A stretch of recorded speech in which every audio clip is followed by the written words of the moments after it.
Você conhece o fato de que um dos povos que são relatados na Bíblia, na realidade são referentes a uma civilização que existiu e perdurou por mais de 2000 anos? Assista o vídeo até o final que você vai entender. Bem-vindas interessadas, bem-vindos interessados, este é o canal Baú de História. Eu sou Rogério de Paula. Fala aí, boss, qual que é o desafio de hoje? O reino de Elam realmente existiu? Na região sudoeste do atual Irã, muito próximo à Suméria, estava localizada a região Susiana, ou Elam. No período em que a Mesopotâmia construiu seus centros urbanos, os elamitas estavam no mesmo estágio do processo civilizatório, com cidades que remontam a períodos muito antigos, como por exemplo Suzã e também Ansan. Embora essas cidades sejam muito associadas ao Império Persa, é um equívoco acreditar que foram os persas os seus fundadores, uma vez que, no início do terceiro milênio antes da Era Comum, a região próxima aos Montes Zagros já era povoada pelos elamitas, que já estavam organizados em pequenos reinos e exerciam uma grande influência na região. Da mesma forma que seus vizinhos na região da Mesopotâmia, os processos de urbanização dos elamitas têm início no período calcolítico, ou seja, na transição entre o Neolítico e a Idade do Bronze.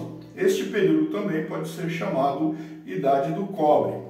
Embora os relatos bíblicos indiquem uma origem semita para os elamitas, seu idioma era muito diferente de qualquer idioma deste tronco linguístico, em um fenômeno muito parecido com o idioma sumério, com o qual a língua elamita também aparenta não ter qualquer relação. O que é considerado o período elamita inicia-se por volta do século 27 antes da Era Comum.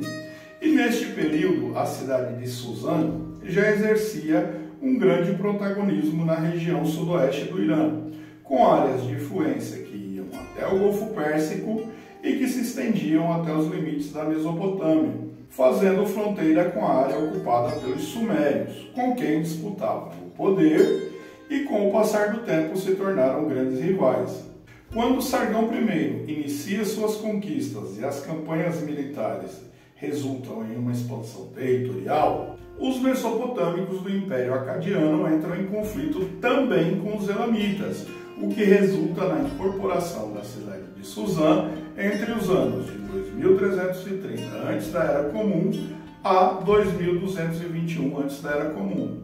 Entretanto, a cidade de Ansan parece ter resistido e permanecido independente, como uma potência opositora ao Império Acádio.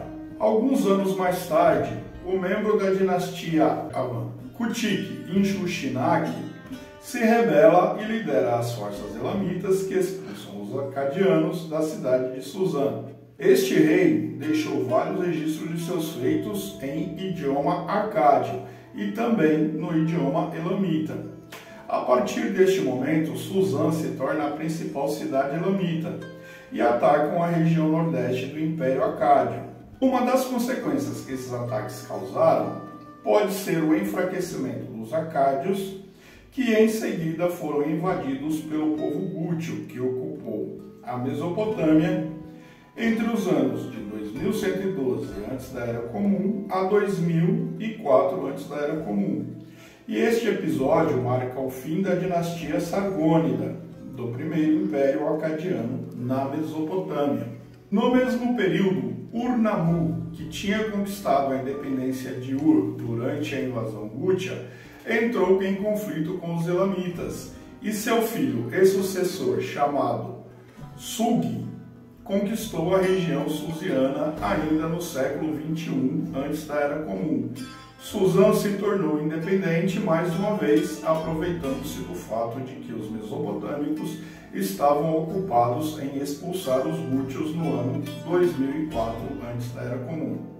Aproximadamente no ano 1900 antes da Era Comum, os mesopotâmicos vindos de Larsa atacaram Ansan, o que reforçou a unidade do povo elamita, que se uniu mais uma vez para derrotar os mesopotâmicos.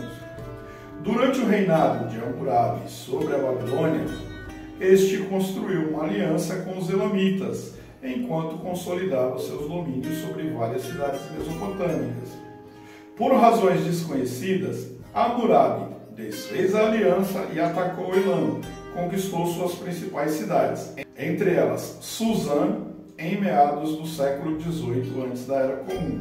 O Elam só voltou a ser uma nação independente 300 anos depois, por volta de 1455 antes da Era Comum. Neste período, com a aliança dos reinos de Suzã e Ansã, os soberanos governavam ambos os reinos, todavia mantinham a capital em Suzã. No ano de 1250 antes da Era Comum, os elamitas invadem a Mesopotâmia e a partir de 1155 antes da Era Comum consolidam seu domínio e a própria Babilônia foi governada por uma dinastia elamita. Já tem vídeo aqui no canal sobre a cidade da Babilônia. Se você quiser saber mais sobre este período, é só clicar no ícone que eu vou deixar na tela final, ir até os vídeos e assistir. Quando Nabucodonosor I ascendeu ao trono no ano de 1127 antes da Era Comum, inicia um processo de conquista de terras mesopotâmicas e expulsa mais uma vez os elamitas. Em seguida, ataca e conquista regiões do Elam e anexa ao Império Babilônico. A partir deste período, o Elam deixou de ser uma região independente até o século VII antes da Era Comum, quando a Babilônia reconhece sua independência para contar com o apoio dos elamitas contra a expansão do Império Assírio. Todavia, esta aliança foi derrotada e os assírios, comandados por Assurbanipal, invadiram Elam no ano de 646 antes da Era Comum. Durante o domínio do Império Assírio, tanto Suzã quanto Ansã lutaram por sua independência, entretanto sem nenhum sucesso duradouro, até que finalmente Suzã foi conquistada por Ciro II no ano de 536 antes da Era Comum. Seu filho e sucessor, Dário I, transferiu a capital do Império Persa para Suzã, um movimento justificado devido à posição estratégica da cidade, uma vez que esta estava apenas a 250 quilômetros do rio Tigre, e sua área de influência, que chegava até o Golfo Pérsico, o que permitia controlar as rotas comerciais por mar entre a região da Mesopotâmia e o subcontinente indiano. Os registros mais completos que eu encontrei foram as obras História de Elam, El Vecino Mesopotâmico, do professor Henrique Quintana Cifuentes, e o artigo Elamites and Kassites in the Persian Gulf, do professor e arqueólogo Daniel T. Potts. Se você assistiu o vídeo até aqui, considere dar o like e se inscrever, porque temos vídeos novos quais dias, boss? Segundas e quintas. Comenta embaixo, me diga se você também conheceu essa curiosidade. Se quiser, proponha um tema também que eu faça um vídeo. Eu vou deixar na tela final este card com outro vídeo que talvez você goste. Basta clicar nele e você será direcionado automaticamente. E este ícone para visitar nosso canal. Só clicar nele, ir até em vídeos e você poderá ter acesso aos mais de 100 vídeos que nós já gravamos. Muito obrigado a todos. Até a próxima.